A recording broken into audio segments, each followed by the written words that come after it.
नमस्कार मित्रांनो, साधी माणसे या मालिकेच्या आजच्या धमाकेदार भागामध्ये आपण बघणार आहोत. जीव देण्याचं नाटक करणाऱ्या बबड्याची सत्याने ढगात पाठवण्याची तयारी करताच बबड्या आणि बबडी चांगलेच हादरलेले आपल्याला बघायला मिळणार आहे. तर इथे रूममध्ये पंकजने आता झोपेच्या गोळ्याची डब्बीच आणलेली असते. तेव्हा देविका म्हणू लागते, वा पंकज, आता बघ आपल्या प्लॅनला सुरुवात करूया. मग बघ सगळेजण कसे आपल्याकडे पैसे पाठवतील. तेव्हा पंकज लागतो, हो हो चालेल बेबी. मग टाईमपास कशाला करायचा आहे, लगेच आपल्या प्लॅनिंगला सुरुवात करूया. त्यामुळे कर बेबी सुरुवात. आता देविका लगेच जोरजोरात ओरडू लागते, बेबी असं नको करू. पंकज असं नको करू रे. हे बघ पंकज, पैसे येतील रे परत आयुष्यात, पण आयुष्य पुन्हा येत नाही पंकज. मी तुझ्याशिवाय नाही राहू शकत पंकज. असा निर्णय नको घेऊ, असे जोरजोरात देविका ओरडू लागते, जेणेकरून बाहेर हॉलमध्ये सगळ्यांना ऐकू जाईल. त्याच वेळेस आता पंकज लगेच कॉटवरती पडतो. नाही बेबी, आता मी थकलो ग, हारलो मी. आता हे आयुष्य मला जड झालंय. आता मला जगायचंच नाही आहे. आता मी स्वतःचं आयुष्य संपवणार आहे बेबी. नाही नाही नाही, माझं स्वप्न पूर्ण होणार नाही बेबी. त्यामुळे माझा जगून काही फायदाच नाही, असे आता पंकजही जोरजोरात ओरडत म्हणू लागतो. पण बाहेरनं कुणाचं काही रिप्लाय येत नाही. तेव्हा लगेच आता पंकज लागतो, बेबी आपलं बोलणं ऐकू जात नाही आहे का? अगं बाहेरनं कोणीच येत नाही ऐकूनसुद्धा, काय करायचं आता? तेव्हा देविका म्हणू लागते, बेबी तू तुझं काम इथे कंटिन्यू चालू ठेव. मी आलेच, मी सगळ्यांना बरोबर इकडे घेऊन येते आणि बरोबर आपण त्यांच्याकडनं पैसे उकळूया, असे म्हणत देविका लगेच रूमच्या बाहेर जाते. त्याच वेळेस पंकज लागतो, वा बेबी, काय सॉलिड आयडिया आहे ना तुझ्याकडे, किती हुशार आहे तू. पण आता आता आपल्याकडे पैसे येणार, असे म्हणत पंकज आता जोरजोरात ओरडू लागतो. तर इकडे देविका बाहेर येते आणि सगळ्यांना आवाज देऊ लागते, आई बाबा रवी रिया मीरा सगळे या लवकर. सगळेजण धावतच आता लगेच पंकजच्या रूमजवळ येतात. तेव्हा लगेच निरुपा म्हणू लागते, काय ग देविका, कशाला आरडाओरडा चालू आहे? तेव्हा देविका आता रडतच म्हणू लागते, आई पंकजला वाचवा. बघा ना पंकज काय करतोय, आई तुमचा बबड्या काय करतोय, त्याला त्याचं आयुष्य जड झालंय. तेव्हा लगेच आता निरुपा म्हणू लागते, काय करतोय बबड्या, कुठे आहे तो? त्यावर देविका म्हणू लागते, रूममध्ये. तेव्हा लगेच आता निरुपा म्हणू लागते, रूममध्येच आहे ना, मग काय प्रॉब्लेम आहे तुझा, अगं राहू दे ना रूममध्ये. तेव्हा लगेच देविका म्हणू लागते, नाही आई त्याला थांबवावं लागेल आपल्याला, तो काय करतोय बघा ना. तेव्हा निरुपा म्हणू लागते, रूममध्येच आहे ना तो, मग कुठे थांबवायचं आहे त्याला, काय बोलती, चला रे चला सगळेजण, असे म्हणत सगळेजण निघालेले असतात. तेव्हा मात्र आता लगेच देविका म्हणू लागते, नाही आई पंकजला खूप कंटाळा आलाय, कसं सांगू आई मी तुम्हाला, तो खूप कंटाळलाय.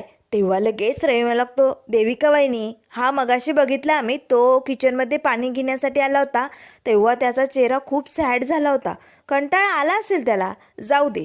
तेव्हा लगेच आता देविका म्हणू लागते, नाही नाही तसला कंटाळा नाही, तो स्वतःचं आयुष्य संपवायचं म्हणतोय. माझ्या कुंकवाला वाचवा आई. खरंच पंकज ना म्हणतोय की त्याला त्याचं आयुष्य जड झालंय, त्याला जगायचं नाहीये, त्याला खूप कंटाळा आलाय. तेव्हा सत्य म्हणू लागतो, हो मग काय झालं पुढे? तेव्हा देविका म्हणू लागते, आई अहो पंकज झोपेची गोळी घ्यायचं म्हणतोय. तेव्हा सत्य म्हणू लागते, ए बाबडे, अगं घेऊ दे की झोपेची गोळी, त्याला चांगली झोप लागेल, निदान आम्हालाही झोपू देईल. उगाच कटकट करून दुसऱ्यांना त्रास द्यायचं कामच करत असतो तो, त्यामुळे झोपू दे, घेऊ दे झोपेची गोळी. तेव्हा देविका म्हणू लागते, तसं नाही आई, अहो एक नाही 5 6 7 8 सगळ्या गोळ्या घ्यायच्या म्हणते झोपेचो, आणि त्याने जर एवढ्या सगळ्या गोळ्या घेतल्या झोपेच्या तर तो नाही नाही नाही नाही आई, तुम्ही काही करून तुमच्या बबड्याला वाचवा ना पंकज, असे म्हणत आता देविका जोरजोरात रडू लागते. आता मात्र निरुपालाही धक्काच बसतो, अरे बापरे, म्हणजे पंकज जीव देण्याचा प्रयत्न करतो की काय? देविका अगं हे काय बोलतेस तू? तेव्हा देविका म्हणू लागते, हो आई, मी पंकजला खूप समजवण्याचा प्रयत्न केला, पण तो म्हणतोय की त्याला त्याचं आयुष्य जड झालंय, त्याला नाही जगायचं, त्याचं स्वप्न होतं बिझनेस करायचं, पण ते स्वप्न पूर्ण होतच नाही आहे, त्यामुळे त्याला हे आयुष्यच नको आहे असं म्हणतोय तो. आता मात्र लगेच सत्याला मात्र या बबडी आणि बबड्याचा हा नक्कीच डाव असणार आहे हे समजलेलं असतं. तेव्हा सत्या लगेच आता जोरजोरात ओरडू लागतो, अरे बापरे, म्हणजे बबड्या गेला की काय? समध्या झोपेच्या गोळ्या घेतल्या त्याने. निरुपा अगं चांगला होता ग माझा भाऊ, निरुपा आपला बबड्या गेला ग, तो ढगात गेला, असे म्हणत आता सत्या मात्र भिंती भिंतीला डोकं आदळतो, जोरजोरात रडू लागतो. इकडे पंकजला तर धक्काच बसतो. मी नाटकं करणार आहे, मी खरंच मेलोय थोडाच असे म्हणत आता सत्या जोरजोरात ओरडू लागतो. त्याच वेळेस निरुपा म्हणू लागते, सत्या गप्पा बाईस, अरे काय चालू आहे तुझं? अजून पंकजला काही झाले नाही हो की नाही देविका? तेव्हा देविका म्हणू लागते, हो आई, तो एकटाच रूममध्ये, आपल्याला त्याला थांबवावं लागेल. तेव्हा सत्य म्हणू लागतो, बबडे तो एकटा रूममध्ये काय करतोय? आणि तुला त्याने हे सांगायला बाहेर पाठवलंय का? तू का थांबली नाही त्याच्यासोबत? तेव्हा देविका म्हणू लागते, सत्य तू गपणार आहे. आई, तुम्ही काही करून माझ्या कुंकवाला वाचवा हो. आई काहीतरी करा, तुमच्या बबड्याला थांबवा. तो मला म्हणाला की काही झालं तरी आज मी स्वतःला संपवणार आहे, कारण त्याची आई त्याच्यामुळे दुखावली गेली ना. त्यामुळे काही करून निदान माझ्या आईला तरी बरं वाटेल हे सगळं करून, म्हणून हे सगळं करायला निघालाय. तेव्हा निरुपा म्हणू लागते, काय देविका असं म्हणाला पंकज? तू मला आई कधी म्हणत नाही, मग आज आई कसं म्हणाला? नाही म्हणजे तो मला मम्मा म्हणतो ना. तेव्हा लगेच सत्य म्हणू लागतो, करेक्ट, बबड्या तर आई कधी बोलतच नाही. त्यावर लगेच देविका म्हणू लागते, आई ते बाकीचं काही असू द्या, आपल्याला त्याला वाचवावं लागेल, नाहीतर तो जीव देईल. तुम्हाला काही करून तुमच्या बबड्याला थांबवावं लागेल. त्याच वेळेस आता निरुपा पटकन दरवाजाजवळ येते आणि मला लागते, बबड्या बबड्या अरे दरवाजा उघड. हे बघ असं करू नको, गोळ्या घेऊ नको बरं बबड्या, हे बघ दरवाजा उघड, बाहेर आहे.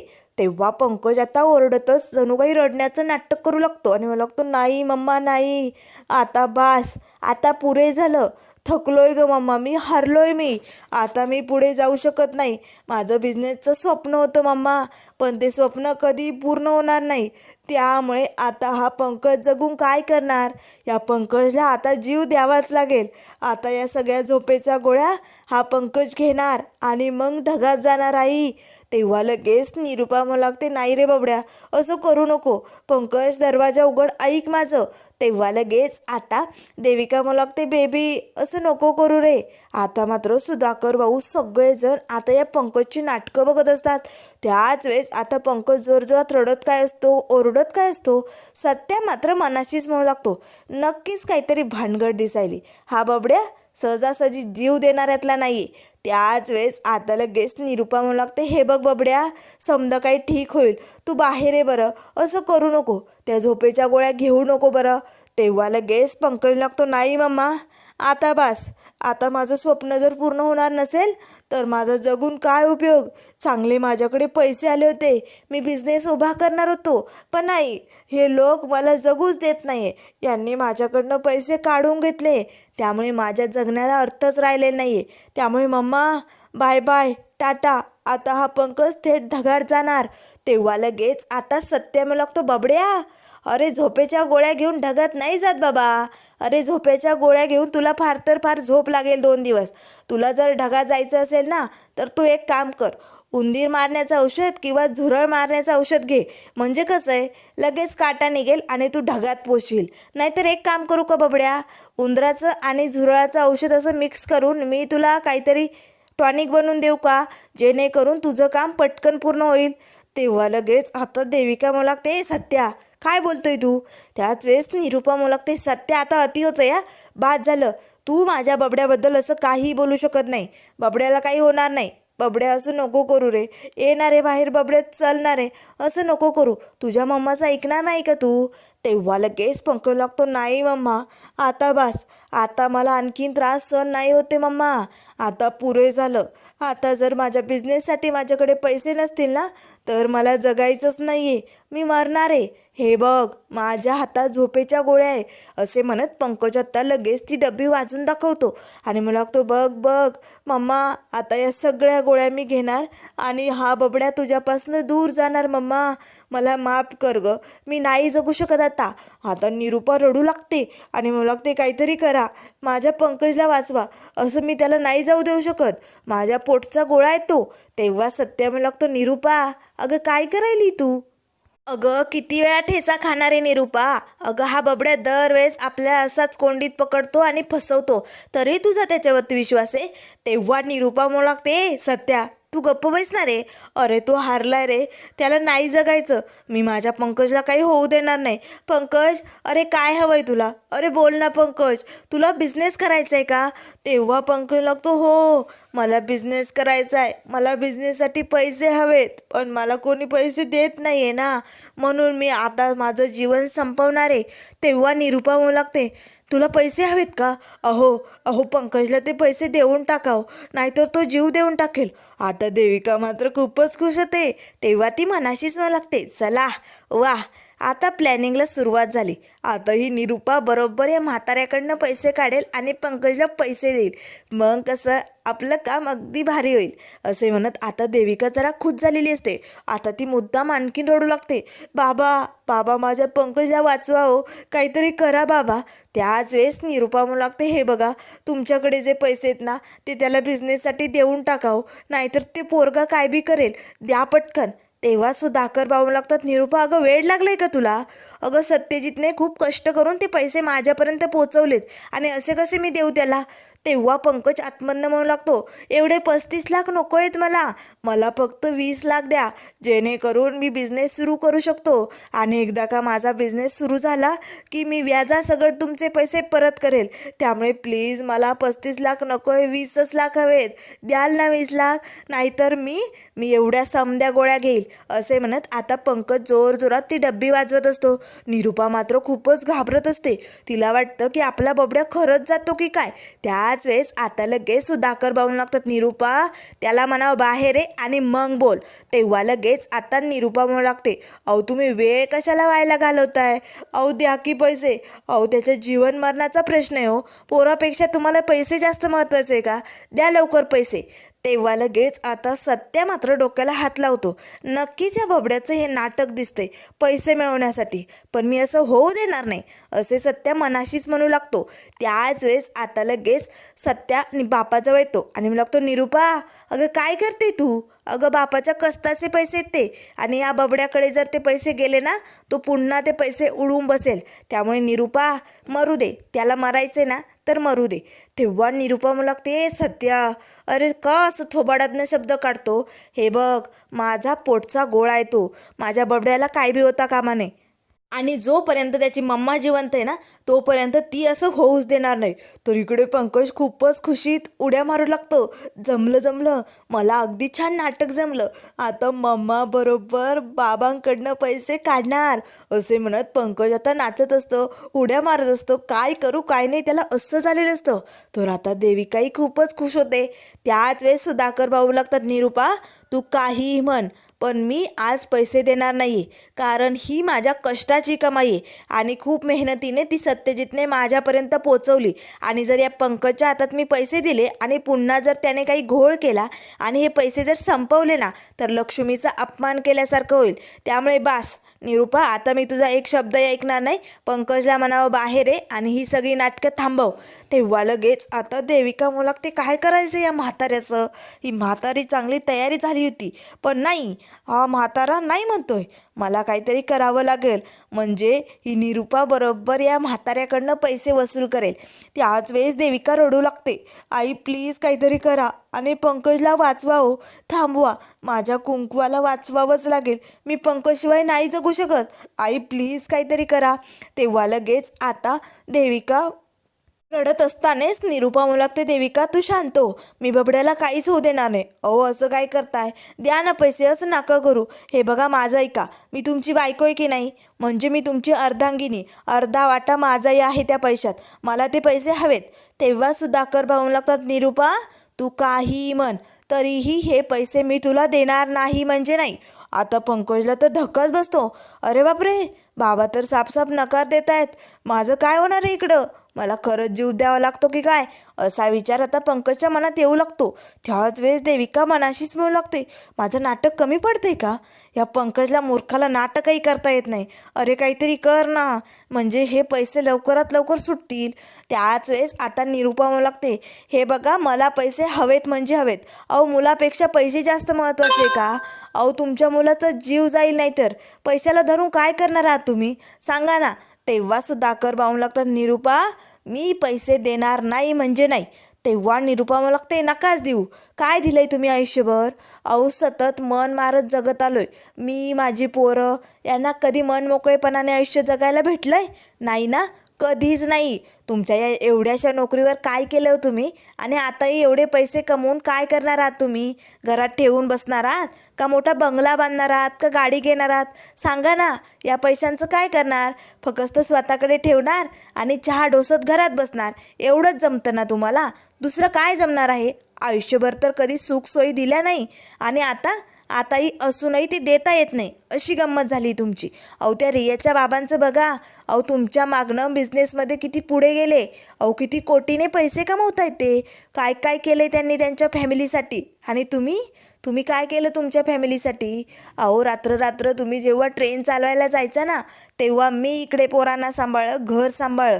किती खस्ता खाल्ल्यात ना मला माहिती आहे. पण या सगळ्यात कधीही मला मन मोकळेपणाने जगता आलं नाही. कधी माझ्याजवळ 4 पैसे राहत नव्हते, कधी सुखसुविधा उपलब्ध होत नव्हत्या. आणि आज पैसे असूनही तेच. त्यामुळे नका देऊ. तुमचे पैसे ना तुम्हीच ठेवा. आता मात्र निरुपा नको ते सुधाकर भाऊंना बोललेली असते. सत्याला मात्र खूपच राग येतो.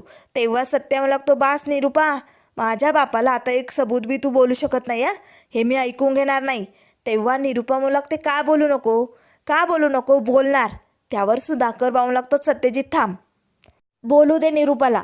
जे काय बोलायचंय, जे काही तिच्या मनात साचलेलं असेल ना, ते काढ बाहेर.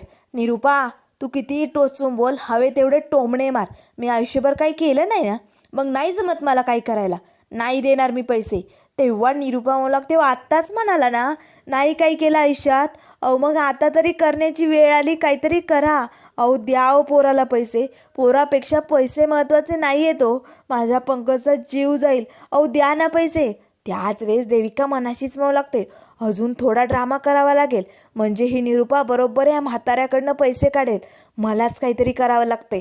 असे म्हणत आता देविका पटकन हात जोडून सुधाकर भाऊंच्या पायाजवळ बसते आणि रडतच म्हणू लागते, बाबा मी पदर पसरते हो.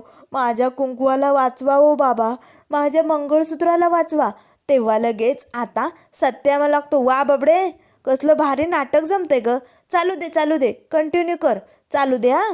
त्याच वेळेस आता लगेच देविका म्हणू लागते, हे बघा बाबा, एकदा संधी द्या पंकजला, एकदा पैसे द्या. एवढ्या वेळेस त्याला मदत करा. तो नक्की त्याचा बिझनेस सुरू करेल आणि तुमचे सगळे पैसे परत करेल. हवं तर मी माझ्या कातड्याची चामडी बनवून तुमच्या पायात घालेलो बाबा. आता मात्र बबड्याच्या लक्षात आलेलं असतं की आता समधेजण गंभीर झालेले आहेत. आता मात्र नक्कीच मला पैसे मिळणार, असे बबड्याला आता थोडंसं कुठेतरी वाटू लागतं. त्याच वेळेस सत्या मात्र या बबडीकडे बघू लागतो. एवढे डायलॉग मारते ही, नक्कीच हिचं काहीतरी शिस्त आहे असं सत्याला कळालेलं असतं. त्याच वेळेस आता लगेच रिया म्हणू लागते, 1 मिनिट बाबा, आई, अहो आपण काय करतोय हे सगळं? अहो आपण इकडे डिस्कशन करत बसलोय आणि तिकडे पंकजदादाचा आवाज येत नाहीये. याचा अर्थ पंकजदादाने झोपेच्या गोळ्या घेतल्या असतील का? तो ढगात तर गेला नसेल ना, त्याला काही झालं तर नसेल ना?